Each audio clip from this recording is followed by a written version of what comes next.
nom du Père, du Fils et du Saint-Esprit, un seul Dieu. Amen. Chers frères et sœurs, aujourd'hui, c'est le deuxième dimanche du mois Copte Hatour et j'aimerais aborder le thème suivant. Jésus s'occupe de toi. En introduction, comme je vous l'ai dit précédemment, le mois Copte Hatour est le mois de l'agriculture depuis l'Égypte antique.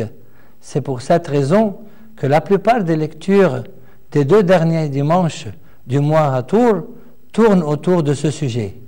À titre d'exemple, le premier dimanche de Hatour, dans le psaume de l'office de l'encens du soir, David le psalmiste indique que le lit des eaux apparut, les fondements du monde furent découverts.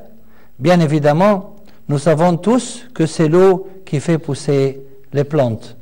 Dans le psaume de l'office de l'encens de l'aube, David le psalmiste s'adresse au Seigneur. « Tu visites la terre et tu lui donnes l'abondance. Tu la combles des richesses. Le ruisseau de Dieu est plein d'eau. Tu prépares le blé quand tu la fertilises ainsi. » C'est donc le Seigneur qui donne l'abondance à la terre, il la comble de richesses et la fertilise. Dans le psaume de la divine liturgie, qui est le même psaume de l'encens de l'aube, David s'adresse également au Seigneur en arrosant ses sillons, en aplanissant ses mottes. Tu la détrempes par des pluies, tu bénis son germe, tu couronnes l'année de tes biens et tes pas versent l'abondance. Dans sa deuxième épître aux Corinthiens, saint Paul mentionne ce qui suit. Sachez-le, celui qui sème peu moissonnera peu, et celui qui sème abondamment moissonnera abondamment. Que chacun donne comme il l'a résolu en son cœur. Donc, on moissonne selon l'état de son cœur. Chers frères et sœurs, qu'avez-vous semé dans votre vie afin de le moissonner? Avez-vous semé de la haine, de la jalousie et de mal? Ou bien avez-vous semé de l'amour, de la tendresse et des bonnes œuvres? Passons maintenant au deuxième dimanche de Hatour. Dans le psaume de l'office de l'encens du soir, David loue le Seigneur en ces termes. De sa haute demeure, il arrose les montagnes. La terre est rassasiée du fruit de tes œuvres. Il fait germer l'herbe pour le bétail et les plantes pour les besoins de l'homme. Dans l'évangile de l'office de l'encens du soir, notre Seigneur Jésus nous montre combien il nous aime et combien il s'occupe de nous plus que toute la nature qu'il a créée, plus que le lys et les herbes des champs. Écoutez ce que Jésus nous dit.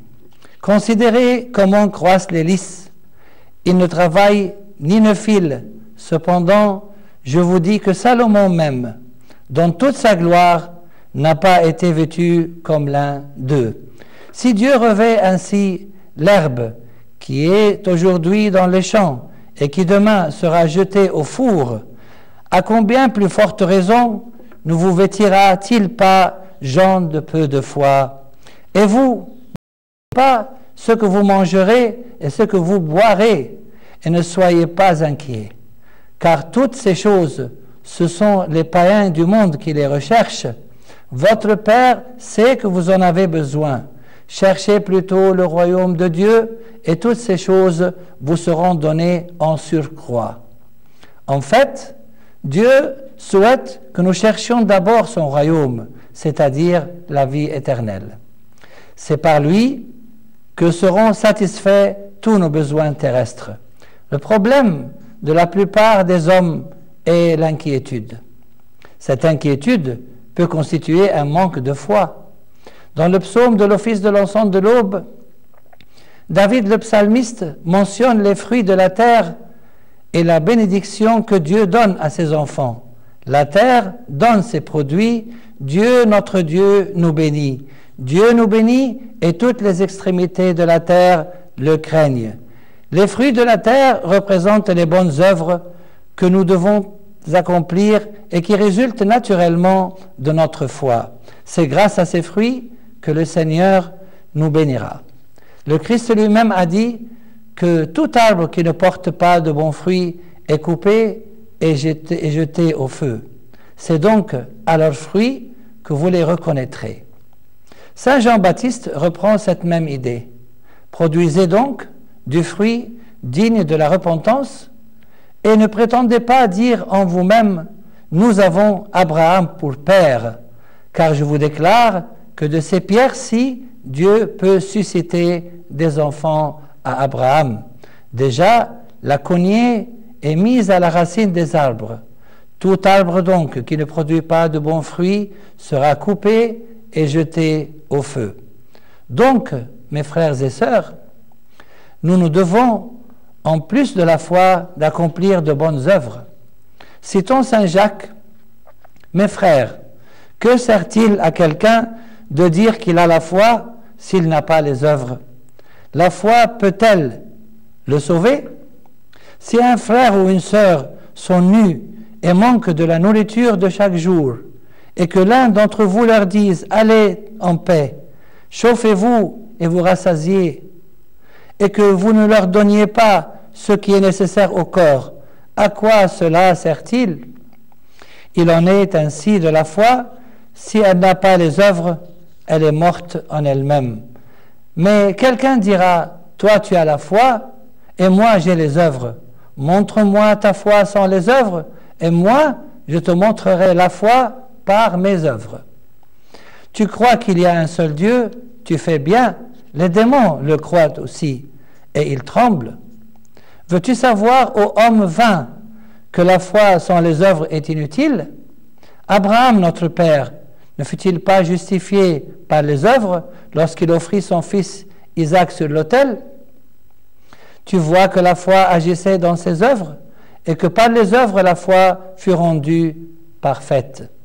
Ainsi s'accomplit ce que dit l'Écriture, Abraham crut à Dieu, et cela lui fut imputé à justice, et il fut appelé ami de Dieu. Vous voyez que l'homme est justifié par les œuvres, et non par la foi seulement. Rahab, la prostituée, ne fut-elle pas également justifiée par les œuvres, lorsqu'elle reçut les messagers et qu'elle les fit partir par un autre chemin? Comme le corps sans âme est mort, de même la foi sans les œuvres est morte. Dans son épître aux Hébreux, saint Paul indique que lorsqu'une terre est abreuvée par la pluie qui tombe souvent sur elle et qu'elle produit une herbe utile à ceux pour qui elle est cultivée, elle participe à la bénédiction de Dieu, mais si elle produit des épines et des chardons, elle est reprouvée et prête d'être maudite, et on finit par y mettre le feu. Ceci confirme tout ce que Jésus, Saint Jean-Baptiste et Saint Jacques nous ont dit dans les textes bibliques précédents. Dans le psaume de la divine liturgie, David le psalmiste évoque les arbres et les cèdres du Liban. Les arbres du Seigneur se rassasient, les cèdres du Liban qu'il a plantés, il conduit les sources dans des torrents qui coulent entre les montagnes. Pour obtenir des fruits, il faut de l'eau, que ce soit l'eau des fleuves, des ruisseaux, de pluie, ou même des torrents qui coulent entre les montagnes. Quant à la parabole du semeur, nous l'avons expliqué dans notre sermon du premier dimanche du mois copte Hatour. Pour clôturer ce sermon, chers frères et sœurs, j'aimerais vous poser la question suivante. Que représente l'eau dans la plupart des lectures des 2 premiers dimanches du mois copte Hatour? Dans ces lectures précédentes, l'eau représente le Saint-Esprit. Comme le confirme notre Seigneur Jésus, celui qui croit en moi, des fleuves d'eau vive couleront de son sein. Comme dit l'Écriture, il dit cela de l'Esprit que devaient recevoir ceux qui croiraient en lui. Que notre Seigneur subvienne à nos besoins par son Esprit Saint et qu'il nous accorde la foi en lui afin que nous accomplissions de bonnes œuvres, et gloire à lui maintenant et pour les siècles des siècles. Amen.